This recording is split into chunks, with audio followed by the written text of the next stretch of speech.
우리 다 함께 기도하고 4월 26일 주일 예배 하나님 앞에 드리겠습니다. 살아계신 하나님 아버지, 은혜를 감사를 드립니다. 하나님의 자녀 삼아 주시고 또한 하나님을 찬양하며 하나님의 이름을 위하여 살아갈 수 있도록 은혜 베풀어 주심에 감사를 드립니다. 오늘 이 시간 저희의 찬양을 받아주시고 하나님 또한 하나님을 더욱더 사모하는 저희들이 될 수 있도록 인도하여 주시옵소서. 예수님의 이름으로 기도합니다. 아멘. 우리 다 함께 예수 그리스도의 보혈을 생각하면서 구주의 십자가 보혈로 찬양하겠습니다. 찬송합시다.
우리 다 함께 보혈을 지나 찬양하겠습니다.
오늘 함께 나누실 하나님의 말씀은 에베소서 4장 22절 말씀부터 24절 말씀입니다.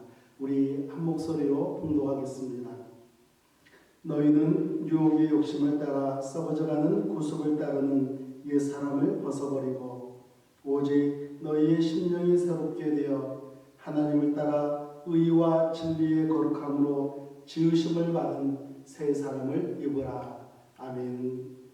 우리 함께 기도하겠습니다. 살아계신 하나님 아버지, 오늘도 하나님 앞에 주일 예배를 드릴 수 있도록 은혜 베풀어 주심에 감사를 드립니다. 오늘 이 시간 이 예배를 위하여서 하나님 앞에 자원하는 심령으로 구별하여 드리는 성도들이 있습니다. 감사의 제목을 발견하여서 감사의 헌금으로 또한 하나님께서 허락하신 삶의 터전에서 땀 흘려 수고함으로 말미암아 얻은 10분의 1을 하나님께 드리는 성도들이 있습니다. 어려운 시기에 감사의 제목들을 발견하고 특별히 10분의 1을 구별하여 드리는 사랑하는 믿음의 손길들, 하나님께서 이 헌금들을 받아주시며 하늘의 창고를 쌓으시며 또한 이 땅에서는 하나님으로 인하여서 더욱더 기쁨을 가지고 살아갈 수 있도록 은혜 베풀어 주시기를 간절히 소망합니다. 살아계신 하나님, 또한 주정 헌금과 여러 가지 제목으로 드리는 사랑하는 손길들, 하나님께서 인도하시는 모든 삶의 구석구석에서 하나님을 더욱더 기뻐하며 살아갈 수 있도록 인도하여 주시옵소서. 오늘 이 시간 하나님의 말씀을 나눌 때에도 우리 하나님께서 영광 받아주시며 하나님 저희들과 함께하여 주시고 저희들의 마음을 만져주시기를 간절히 소망하며 예수님의 이름으로 기도합니다. 아멘.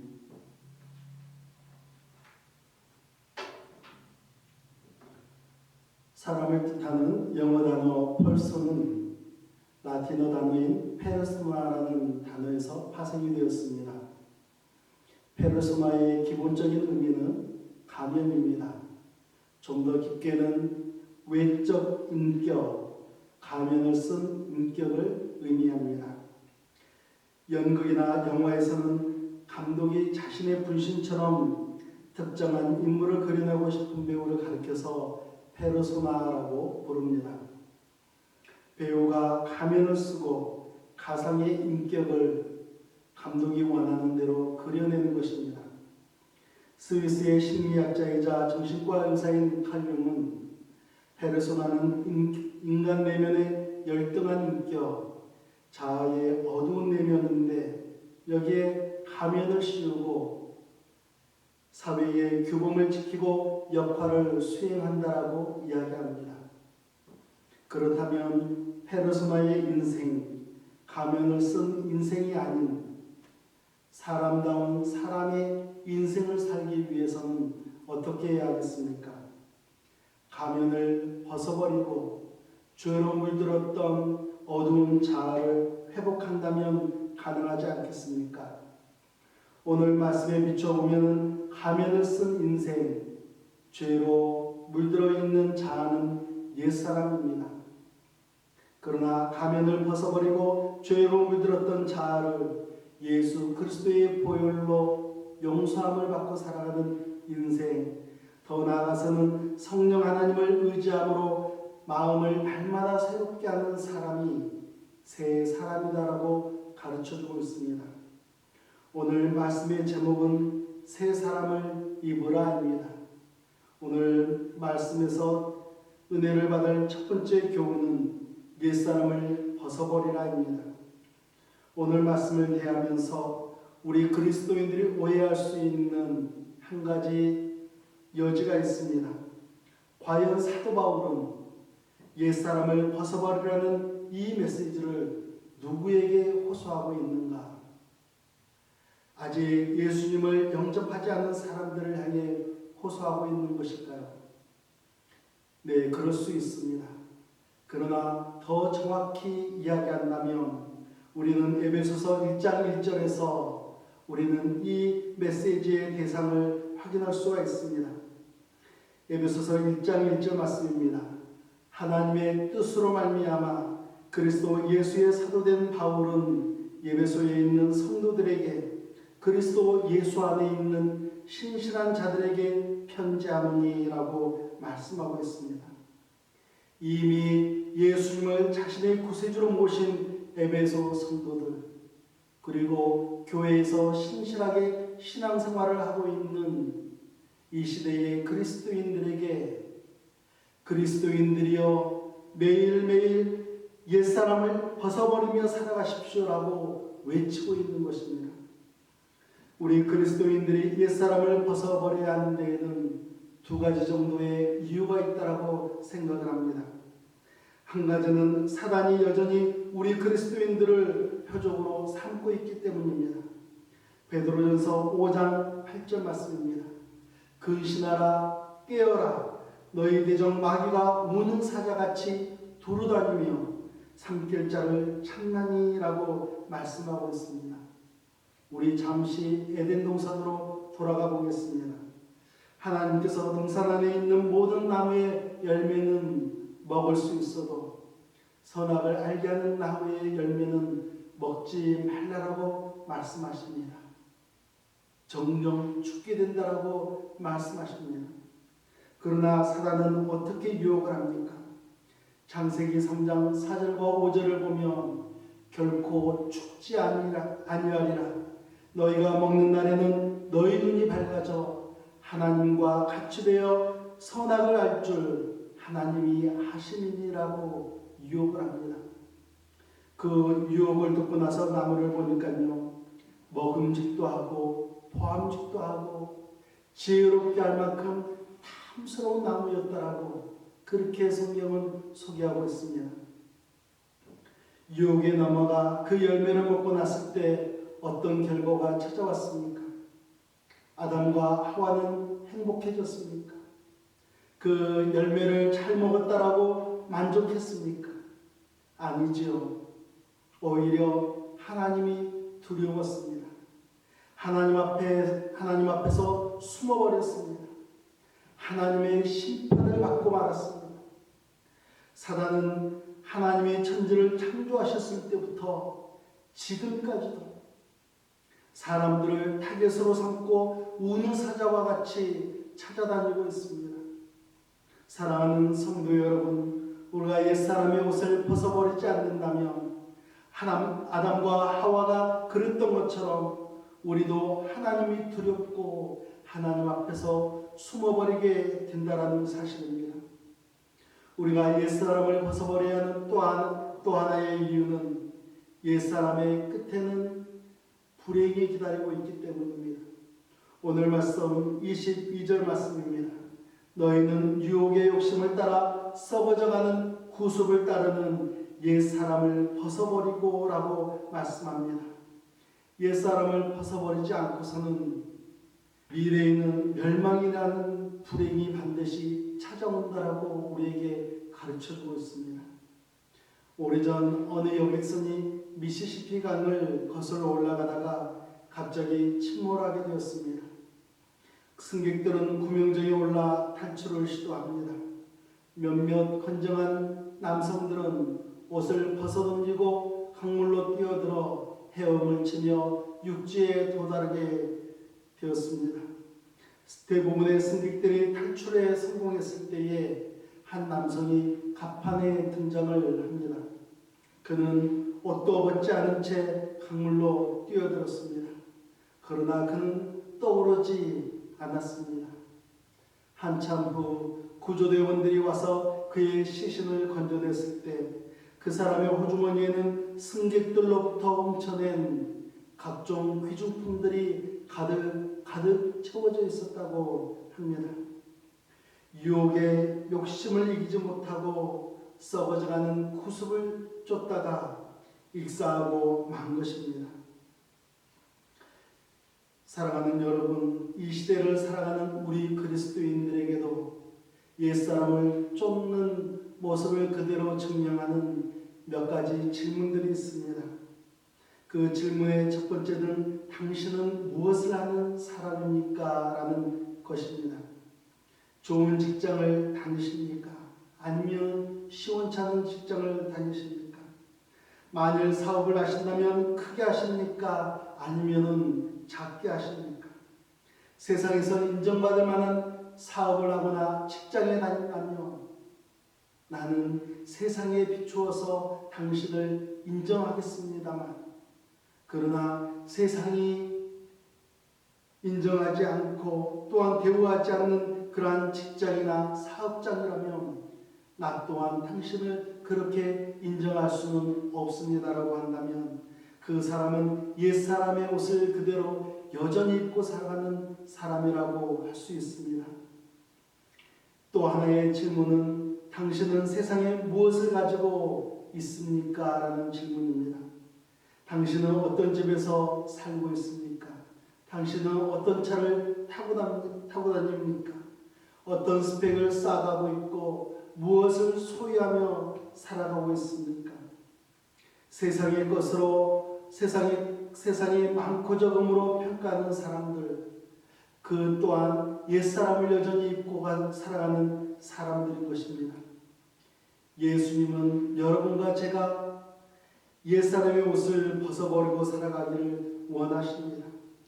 로마서 6장 6절 말씀을 보면 우리도 알거니와 우리의 옛사람이 예수와 함께 십자가에 못 박힌 것은 죄의 몸이 죽어 다시는 우리가 죄에게 종노릇하지 아니하려 함이니라고 말씀합니다.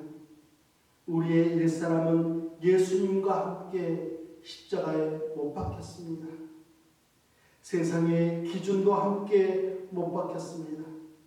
우리의 죄를 대신 지시고 십자가에 못 박히신 예수님은 여러분과 제가 다시는 옛사람으로 인하여서 죄에게 종노릇하며 살아가는 것을 원하지 아니하십니다. 우리 함께 자신의 영혼을 향하여 선포하시기 바랍니다. 내 영혼아 옛사람을 벗어버려라. 두 번째로 나누실 은혜의 말씀은 새 사람을 입으라입니다. 하나님께서는 옛사람을 벗어버린 후에는 새 사람을 입으라고 말씀하십니다. 옛사람을 벗어버리고 새 사람을 입는 것은 서로 분리되지 않습니다. 시간적으로나 개념적으로나 동시에 일어나는 현상입니다. 새 사람을 입는다는 것은 성령님의 역사하심으로 죄악에 물들었던 자아가 새롭게 변화하는 것을 말합니다. 새 사람을 입으면 심령이 새롭게 됩니다. 심령이란 사람의 영을 가리키기도 하지만 모든 생각과 마음의 중심을 의미합니다. 우리가 예수님을 모셨다고 하지만 우리의 생각과 우리의 마음은 갈팡질팡할 때가 얼마나 많이 있습니까? 사랑한다는 마음을 품고 있다가도 금세 미워하는 마음을 품게 됩니다. 감사하는 마음을 가지고 있다가도 금세 섭섭한 마음이 일어납니다.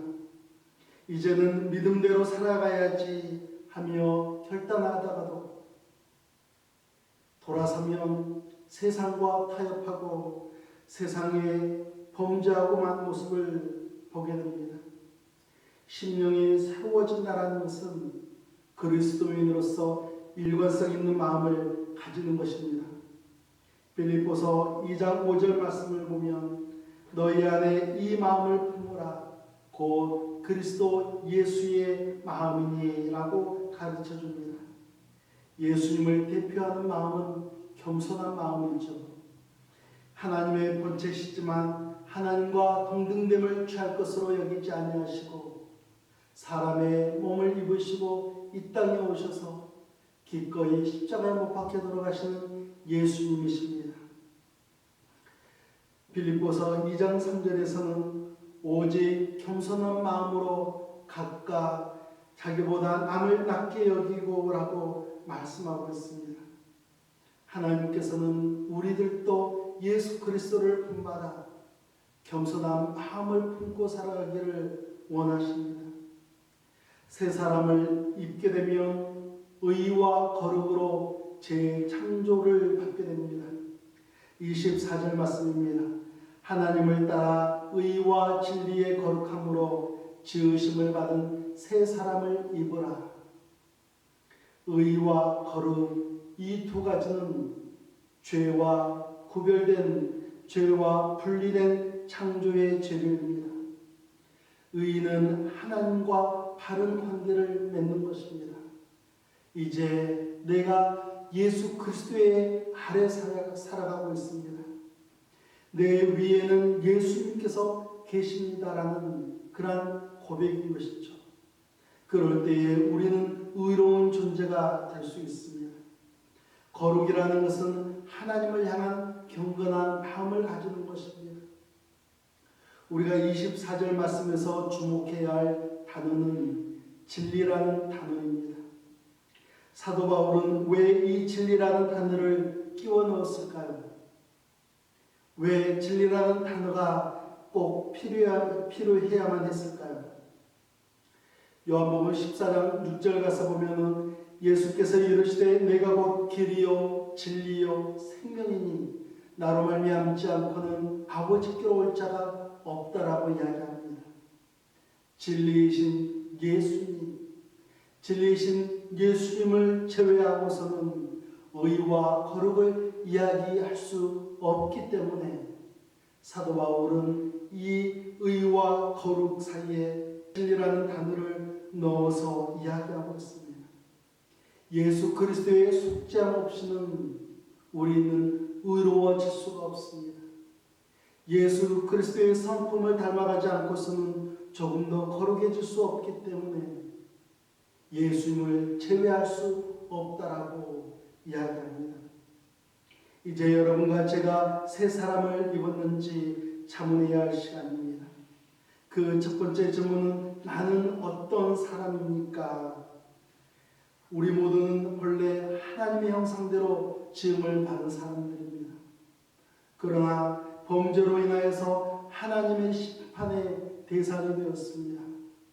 그렇지만 예수 그리스도의 피 흘리심을 통해 하나님의 자녀가 되었습니다. 에베소서 2장 10절 말씀에서는 우리는 그가 만드신 바라 그리스도 예수 안에서 선한 일을 위하여 지으심을 받은 자니 이 일은 하나님이 전에 예비하사 우리로 그 가운데서 행하게 하려 하심이라 라고 가르쳐주고 있습니다. 우리는 세상의 기준이 아닌 하나님의 은혜로 가치 있는 존재가 되었습니다. 그 예수 그리스도 안에서 선한 일을 위하여 재창조하심을 받은 사람들이 되었습니다. 두 번째는 나는 무엇을 소유하고 있습니까? 우리가 소유하고 있는 것은 세상의 것입니까? 아니면 하나님의 것입니까? 우리는 적어도 세 가지를 소유하고 있습니다. 그 중에 첫 번째는 변하지 않는 하나님의 특별한 사랑을 소유하고 있습니다. 우리는 독생자를 이 땅에 보내주시고 십자가에 죽으시기까지 한 하나님의 변하지 않는 특별한 사랑, 예수 그리스도께서 이 땅에 오신 그 놀라운 사랑을 소유하며 살아가고 있습니다. 두 번째로는 우리는 세상에서 필요한 것들을 공급받으며 살아가고 있다는 사실입니다. 빌립보서 4장 19절에서는 나의 하나님이 그리스도 예수 안에서 영광 가운데 그 풍성한 대로 너희 모든 쓸 것을 채우시리라 라고 약속하고 있습니다. 하나님께서 아끼지 아니하시고 넉넉히 공급해 주시는 손길을 통해 우리는 하루하루 살아가고 있다라고 그렇게 보장되어 있다라고 약속해 주고 계십니다. 세 번째로는 우리는 영원한 영광을 소유하고 있다는 사실입니다. 로마서 8장 18절에서는 생각하건대 현재의 고난은 장차 우리에게 나타날 영광과 비교할 수 없도다라고 선포하고 있습니다. 우리가 이 땅에서 열심히 노력해서 금메달을 따게 되었을 때 그 영광은 40년에서 50년간 이어질 것입니다. 그러나 우리가 예수 그리스도를 위하여서 수고하고 헌신한다면 그 고난받는 그리스도에는 영원한 영광이 주어진다라고 하나님께서 말씀하고 있습니다. 사랑하는 성도 여러분, 우리 모두 옛사람은 벗어버리고 새 사람을 입고 살아가심으로 세상의 유혹은 이겨내시고 이웃에게는 복음을, 하나님에게는 영광을 돌려드리시는 여러분과 제가 되기를 예수님의 이름으로 축복합니다. 우리 함께 기도하겠습니다. 살아계신 하나님 아버지, 우리의 옛사람을 벗어버리기 위하여 이 땅에 예수 그리스도를 보내주시고 예수 그리스도로 말미암아 이제는 새 사람을 입고 성령 하나님과 통행함으로 말미암아 새 사람의 모습으로 살아갈 수 있도록 은혜 베풀어 주심에 감사를 드립니다. 살아계신 하나님, 저희들의 새로운 모습을 통하여서 하나님을 더욱더 기뻐할 뿐만이 아니라 예수 그리스도의 복음을 확장해 나가는 저희들이 될 수 있도록 인도하여 주시옵소서.